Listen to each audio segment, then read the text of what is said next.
Ngayon, hindi na natin pinoproblema si Isa. Let's focus on the real problem.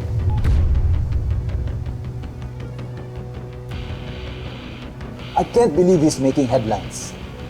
Sa halip na nabubulok siya sa ilalim ng lupa. Nakalaya lang siya. Pero hindi niya tayo matatakasan. Bubulabugin tayo ulit niyan. He can't make us look weak, Matias.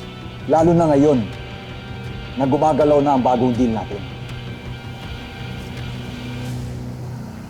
Ako nang bahala dun, Bertin.